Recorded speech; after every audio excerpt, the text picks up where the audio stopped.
Bonjour à toutes et à tous. Alors quand je vous expliquais que Macron finalement allait faire un copier-coller, le titre d'un de mes articles, sur la campagne de François Mitterrand en 1988, je ne m'étais pas trompé. Que fait-il? Donc il se présente très tard, vous l'avez vu, et maintenant il propose un programme avec une centaine de mesures, ce qui est à l'équivalent de ce que faisait Mitterrand. Alors les mesures de Macron, entre drôle, entre guillemets, et complètement ringarde, voilà ce qu'il propose. Alors, il veut faire évidemment une nation plus indépendante face aux crises, ça c'est des mots, hein. Pouvoir affronter une guerre de haute intensité qui peut revenir sur notre continent, comme si la France était en guerre. C'est vrai qu'elle est en guerre avec Macron, mais on ne sait pas contre qui. Il veut aussi pour cela réévaluer tous les besoins qui apparaissent à la lumière de la guerre que nous sommes en train de vivre. C'est-à-dire, en clair, il sait que l'armée, ça va mal. Rappelez-vous que le général de Villiers avait démissionné en 2017 parce que Macron, justement, le général Macron, avait coupé les crédits de l'armée et le général de Villiers avait démissionné en conséquence pour protester. Mais ça, tout le monde a oublié, c'était il y a 5 ans. Alors, ensuite, une vérité, de la palisse. Beaucoup de nos exploitants arrivent à un âge de retraite, explique le candidat Macron. Donc, il veut souhaiter, il veut pas le faire, hein, c'est souhaiter. Il veut souhaiter l'installation de l'accompagnement de jeunes agriculteurs. Il veut revoir la stratégie agricole européenne, de la ferme à la fourchette, c'est lui qui le dit, qui prévoit une diminution de la production agricole. Bon, stratégie qui prévoyait un monde d'avant-guerre, mais dans aucun cas, l'Europe ne peut se permettre de produire moins. Ça, alors là, le gars, d'un coup, il a eu la lumière dans ses cabinets. Ensuite, alors qu'est-ce qu'il veut? Il veut défendre l'information. Il faut que les informations soient libres et indépendantes. Évidemment, parce que c'est embêtant. Tous les médias sont pour lui. Ça se fait pas quand même. Donc, il veut que ce soit libre et indépendant. Et il veut garantir un modèle économique viable pour une information libre et indépendante. Il faut lutter contre la manipulation de l'information. Alors, s'il le fait vraiment, il est fini, hein, parce que lui, il fait ça tous les jours, de la manipulation de l'information. Mais bon, c'est pas grave, tout le monde s'en fout, ce ne sont que les mots. Pour renforcer l'indépendance, donc, informationnelle française, ça, c'est pas très clair. Emmanuel Macron juge nécessaire de mettre sur pied un métaverse européen.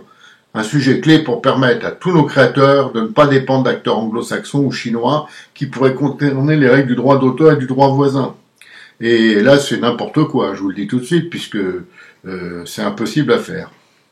Alors, maintenant, on va investir dans les énergies propres. Ça, c'est important. C'est réduire la consommation visant la rénovation thermique de 700 000 logements par an. Donc, si tout va bien, avec à peu près quelques dizaines de millions de logements, on en a pour 100 ans. Et encore, c'est pas sûr. Mais c'est pas grave, ce sont des effets d'annonce, hein, comme quand il annonce qu'il va balancer 15 milliards pour aider les gens et les entreprises qui paieront moins d'impôts. Tout ça, ce sont des effets d'annonce qui sont en plus jamais suivis en réel et qui permettent de faire croire qu'on travaille. Ça, c'est le grand système. Il fait croire qu'il travaille. Vous savez, dans les boîtes, il y a souvent des gens qui foutent rien. Et ces gens qui foutent rien, j'avais remarqué, sont toujours des gens qui sont débordés. Ils courent tout le temps. Ils sont toujours paniqués. On dirait que c'est plus possible de faire face. Et en fait, ils foutent rien, mais par contre, ils le font bien. Ensuite, qu'est-ce qu'on a? Emmanuel Macron promet de multiplier par 10 le solaire et déployer 50 parcs éoliens en mer. Bon, la mer, elle sera foutue, mais on pourra lui dire merci Macron, hein. C'est pas grave. C'est très écolo, ce genre de conneries, puisque grâce à ça, les seuls qui se frottent les mains sont les Espagnols et les Anglais, parce que grâce à ça, nos pêcheurs, s'ils veulent pêcher, il faudra qu'ils aillent ailleurs. Et on n'aura plus de poissons français. Mais ça, c'est une idée de génie, hein. C'est une idée de génie, comme toutes les autres, d'ailleurs. Mais les gens voient pas, ils sont contents, c'est écolo, c'est écolo. C'est vrai que tuer les fonds sous-marins, c'est vachement écolo. Mais bon, on en est là, hein. C'est un pays amorphe, c'est un pays je dirais soumis, collabo, appelez ça comme vous voulez, et Macron, il a compris cette faille, et donc qu'est-ce qu'il fait? Eh ben, il raconte n'importe quoi, mais il le fait vraiment avec talent, faut le dire, et grâce à ça, bon, ben, il va être peut-être élu, j'en sais rien. Moi, je pense personnellement qu'il devrait même pas passer le premier tour. Si on était des gens sensés, on irait tous voter, même ceux qui veulent pas, et comme ça, on le sortirait dès le premier tour. Mais bon, ça, c'était possible dans un pays normal. Alors ensuite, repousser l'âge légal de départ à la retraite à 65 ans. Le mec, il a eu 5 ans pour faire ça. 5 ans, c'était facile. Il faisait ça dans la 2e ou 3e année, se régulait un peu et c'était fini. Non, il va le faire s'il est réélu. Ceux qui croient au Père Noël, je vous rappelle que Noël, c'est le 25 décembre. Ensuite, alors, il faudra quand même étudier les carrières longues, les questions d'invalidité, etc. Il prévoit de le faire évidemment à la fin de l'été, le texte. Alors, faire durer RSA un revenu d'activité. Effectivement, les mecs qui ont le RSA ne travaillent pas en général, donc je vois pas ce qu'ils vont faire. Ils auront une obligation de 15 à 20 heures d'activité par semaine. Je pense qu'ils feront les sorties d'école, les jardins de la ville, etc. On sait pas, il n'y a rien qui est précisé, Vas-y. Alors, un grand changement est proposé par Macron, un changement énorme. Il va changer le nom de Pôle emploi qui va se transformer en France Travail. Là, on est un peu avec une connotation un peu, entre guillemets, pétainiste. La France Travail, machin, patrie, il manque plus que le truc. Bientôt, il va être plus à l'extrême droite, lui, que l'extrême droite, si ça continue. Mais c'est très intéressant parce que, qu'est-ce qu'on fait? Ça marche pas, on change le nom. Allez hop, circuler, il n'y a plus rien à voir. Alors, il enveloppe toujours ses propos, là, ses promesses, par un charabia grandes écoles. Alors, je vous le cite. Face à la grande segmentation par public des institutions consacrées au retour à l'emploi, il veut un guichet unique. Alors là, moi, je ne savais pas que Pôle emploi avait plusieurs guichets, qu'il y avait des concurrents, je ne savais pas. Mais lui, peut-être qu'il sait quelque chose que nous ne savons pas, donc il va l'appeler France Travail. Ah oui. Pourquoi? Parce que c'est la volonté d'avoir un lieu où on accompagne toutes celles et tous ceux qui ont vocation à revenir à l'emploi avec des formations et de l'accompagnement. C'est le même vocabulaire bidon qu'on entend depuis à peu près, allez, on va dire depuis Mitterrand, c'est-à-dire ça fait plus de 40 ans maintenant. Voilà, mais ça a jamais marché, mais on l'entend. Et chaque année, vous savez, c'est comme dans les villes, chaque année, à chaque fois qu'il y a une élection municipale, on nous ressort le nombre de crèches. Et regardez bien autour de vous, il y en a pas plus, mais c'est un sujet récurrent. Là, c'est le Pôle emploi qui s'appelait avant autrement et qui s'appellera après autrement. Voilà, c'est tout. Alors, on va mettre en place une solidarité à la source. On ne sait pas si c'est pour Evian, Vittel ou Contrex ou je ne sais qui, mais ça sera une solidarité à la source. C'est-à-dire, on ne sait pas, voilà. Souhaite que les prestations sociales soient directement versées sur le compte en banque des bénéficiaires afin de lutter contre le non-recours et la fraude. Expliquez-moi comment sont versées les prestations sociales aujourd'hui par virement bancaire. Alors là, je ne sais pas où il habite, le gars, et il est même pas au courant de ce qui se passe dans son pays. Mais c'est pas grave, ça fait une proposition de plus. Mais personne ne dit rien, vous n'avez pas un journaliste qui remarque ce genre de proposition absurde. Réviser le montant des droits de succession en ligne directe et indirecte. Alors là, il va alléger le montant des successions, en augmentant l'abattement, etc. Sauf qu'il dit pas comment. Par exemple, il n'y a aucun chiffre, donc on ne sait pas. C'est-à-dire, s'il va le baisser d'1%, c'est super, extraordinaire. Les gens vont apprécier. Mais comme les gens n'écoutent que ce qui est dit, ils n'écoutent pas la réalité de la chose, donc ça passe tranquille. Alors, suppression de la CVAE. Voilà. C'est pour la compétitivité des entreprises. Il fait référence à la cotisation sur la valeur ajoutée des entreprises. C'est ça, la CVAE. Encore un truc à la con, mais c'est pas grave. Il veut continuer à investir dans le cloud, le quantique ou encore l'intelligence artificielle. Il ferait bien d'investir à fond là-dedans parce que là, ça va mal. Alors, un programme chiffré à 50 milliards d'euros par an et 15 milliards d'euros de baisse d'impôts. Alors, quand quelqu'un vous parle de milliards, c'est très intéressant. Mais il devrait d'abord, les journalistes au moins, parce que Macron ne peut pas le faire, sinon il passerait pour un gars qui raconte n'importe quoi, c'est pas bien pour un candidat président ou un président candidat, c'est dire de combien est le déficit de la France et de combien est le budget. Là, vous pouvez chercher sur Internet, vous allez tout de suite trouver. Ça se traite en milliards, effectivement, et là, c'est un peu plus que 10 fois plus que les 50 milliards d'euros par an. Mais c'est pas grave. Le président veut financer ce programme grâce à la croissance. Ah, la croissance. Est-ce que la croissance, c'est de manger des croissants? Je ne sais pas. Est-ce que la croissance, c'est de plus sortir de chez soi et d'être confiné? Je ne sais pas. De porter le masque? Je ne sais pas. D'être en tous les cas vacciné, d'avoir un pass, etc. Je ne sais pas. Je ne sais pas comment marche la croissance dans son esprit, mais en attendant, on est en pleine décroissance. Alors, on arrive à le chantier de l'école, parce que il y a l'éducation et la recherche. Alors, pour s'attaquer à ce chantier, Emmanuel Macron souhaite lancer une action territorialisée et organisée en 3 leviers. Une meilleure rémunération des enseignants, ça ils attendent après. La définition de nouvelles missions. On va remplacer les enseignants absents. Mais avec qui? On ne sait pas. Le suivi plus individualisé des élèves, ainsi que le rapprochement entre famille et école. Moi, je propose, dans ce cas-là, parce qu'il l'a pas dit, je propose que chaque fin de semaine, par exemple le samedi, on organise un grand repas entre les enseignants, les enfants, les parents et les voisins. Comme ça, il y aura du monde à l'école, ça fera marcher surtout les sociétés de traiteurs, ce qui leur ferait du bien. Et puis, il y aura un contrat évidemment national qui sera passé entre l'éducation aussi nationale et comme par hasard, le traiteur national, je ne dis pas de nom parce que j'ai pas envie d'avoir un petit procès, mais bon, ça marche comme ça en France, c'est très bien. On se croirait en URSS, dans les pays communistes, c'est toujours comme ça, c'est-à-dire tout est centré sur l'appareil. Mais je ne dis rien parce que sinon, on va me couper le sifflet. D'ailleurs, ici, je vous le dis tout de suite comme ça, YouTube m'a coupé une vidéo où je citais que des chiffres d'État, puisque tous les chiffres que j'avais trouvés dans cette vidéo étaient d'État. Dans l'article que je publierai pour cette vidéo, celle-là, je mettrai le lien de la vidéo supprimée, que vous pourrez trouver ailleurs.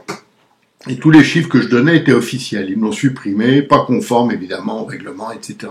J'ai fait appel, ils ont même pas regardé, ils ont dit non, c'est pas conforme, allez vous faire voir. Ça s'appelle la liberté d'expression sous la socialie. Alors, on va valoriser l'expertise de terrain, donner plus de liberté aux équipes pédagogiques et leur permettre de porter un projet. Alors, tout le monde va porter quelque chose avec Macron.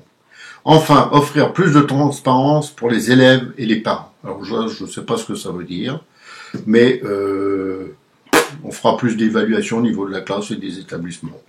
Ça sera en fait, il va créer le guide Michelin des écoles. Je pense que c'est pas bête. Vous aurez comme ça une école 3 étoiles, 4 fourchettes, etc. C'est vrai que le mec qui, par exemple, est à Reims, il va aller à l'école à Grenoble, parce qu'il y a une bonne école à Grenoble. Mais ça, c'est pas grave, ils en ont rien à foutre, de toute façon, ils sont pas dans le réel. Alors, la recherche.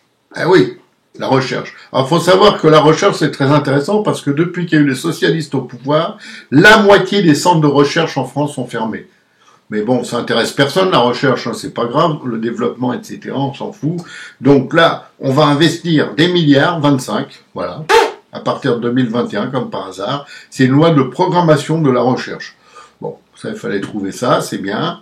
Alors, renforcement de l'autonomie des universités, ça on l'entend depuis 40 ans aussi, pour atteindre les meilleurs standards internationaux. Là, on n'est pas près d'y arriver. Et le positionnement des organismes de recherche sur les secteurs stratégiques, afin de continuer à former les meilleurs esprits. Bon. Et on va attirer les meilleurs talents internationaux. Déjà qu'on a pas mal de migrants, comme ça au moins on prendra peut-être des migrants intelligents et cultivés. Je sais pas. C'est pas clair non plus. Réforme du lycée professionnel, je passe sur la question parce que là on va adapter évidemment, il faut que ça corresponde aux besoins du marché du travail. Ça fait pareil 40 ans que ça correspond à rien. Alors les mesures sociétales, ça c'est important. La grande cause du programme de Macron, je vous le donne en 1000, je vais vous le dire, c'est l'égalité femmes-hommes. C'est la grande cause. Voilà. C'est vrai que dans un pays où l'insécurité est totale, où il y a des attentats, où il y a des agressions physiques tout le temps de plus en plus violentes. C'est vrai que dans un pays où le chômage monte, contrairement à ce qu'on vous dit, c'est vrai que avec toutes ces sociétés qui ferment, c'est vrai que avec tout ce qui se passe et tout, la grande cause, c'est vrai, c'est l'égalité femmes-hommes, parce que ça, c'est vachement important. S'il n'y a pas autant de femmes que d'hommes, je parle dans la décision, dans les entreprises et tout, eh ben c'est foutu. Donc c'est pas grave, on s'en fout. On y va, ce ne sont que des mots. De toute façon, ce qu'il y a de bien avec les socialistes, c'est qu'ils sont toujours pareils, ils n'ont pas changé, eux, ça c'est déjà un bon point, et ils continuent de vous balancer des conneries, mais des conneries qui marchent. C'est ça la force du socialisme. Alors, il souhaite, Macron, que la lutte pour l'égalité entre les femmes et les hommes reste la grande cause dans l'optique d'un second mandat. Ah, on a beaucoup fait et on doit continuer. Bon. Il faut investir davantage, je sais pas avec quel pognon, puisqu'il n'y en a plus. Il propose d'en faire plus sur l'accompagnement des familles monoparentales, dont 85% sont des femmes, et pour la santé féminine qui a longtemps été confrontée à des tabous et des injustices. Là, il faudra qu'on m'explique. J'ai pas pris de traducteur, désolé, donc je comprends pas ce qu'il veut dire, mais lui non plus, c'est pas grave. Alors, le handicap, évidemment, on va tout faire contre le handicap, Mais ça, on en parle aussi depuis 40 ans. Parler aux handicapés, ils vont vous raconter tout ce qu'on n'a pas fait. Ensuite, investir beaucoup plus dans nos enfants. Mais oui, il faut investir dans les enfants. Et moi, je propose, parce que Macron l'a pas fait, qu'on offre chaque année aux enfants une sortie dans les parcs d'attractions. Parce que ça, c'est important qu'ils s'amusent. Donc, vous voyez un peu pour les parcs d'attractions, ça ferait d'abord beaucoup de clients. Et les hôtels autour et les restaurants, ça ferait beaucoup de clients aussi. Donc ça, c'est une idée que je soumets à Macron, renforcer la fréquentation des parcs d'attractions. Il l'a pas dit, lui, c'est pas clair, c'est toujours des mots. Alors, on va lutter contre le harcèlement à l'école. Il faut savoir d'où vient le harcèlement à l'école, mais ça, il faut pas le dire ici, parce que si on le dit, on est raciste. Donc, lui, il sait pas, mais il sait juste que ça a complètement explosé ces dernières années. Ce sont ses termes. Alors, enfants, adolescents, quand les écrans les intoxiquent. Ah là là là là. Il a été interrogé sur la question de la bioéthique, Macron. Faut savoir. Bon, tout ça, c'est vachement important. La santé. Déserts médicaux. Créer des pharmaciens et des infirmiers référents. Là, c'est du plus haut comique. Dans un pays où on a eu un président qui, pendant 5 ans, a supprimé des hôpitaux, des lits d'hôpitaux, des crédits d'hôpitaux, et qui a transformé l'hôpital en hôtel. Là encore, il faudra faire un guide, comme pour tout à l'heure, avec des étoiles et des fourchettes. Alors ensuite, sécurité immigration, renforcer la sécurité au quotidien. Donc déjà, dire ça, c'est reconnaître qu'il y a un problème. Mais moi, je dis rien, c'est lui qui l'a dit. Il va créer 200 brigades de gendarmerie, doubler la présence des forces de sécurité intérieure par des compléments de création, mais aussi des transformations profondes du temps de travail, tripler l'amende anti-harcèlement, élargir les amendes forfaitaires, rendre possible le dépôt de plainte en ligne, mettre en place des forces d'action républicaine dans les quartiers lors des situations d'insécurité et recruter 1500 cyberpatrouilleurs. On va avoir des patrouilleurs sur le net. Vous imaginez le truc? Déjà qu'on a la censure qui est faite automatiquement, que ce soit sur les réseaux sociaux connus ou autrement, ça suffit pas cette censure. Donc on va la renforcer. Mais c'est pas grave parce que personne ne fait attention à ce qu'il dit ou quoi. C'est clair ce qu'il dit. Et 200 brigades de gendarmerie, vous pouvez parler avec les gendarmes, ils vont se marrer là. D'ailleurs, je crois qu'ils se marrent déjà. En parallèle, le candidat veut continuer à investir dans la justice. Et oui, on va embaucher 8500 magistrats et personnels de justice. Il va les trouver où? C'est pas grave, c'est juste une idée. Une refonte du code de procédure pénale. Eh ben, qu'est-ce qu'il va nous faire? Les états généraux de la justice.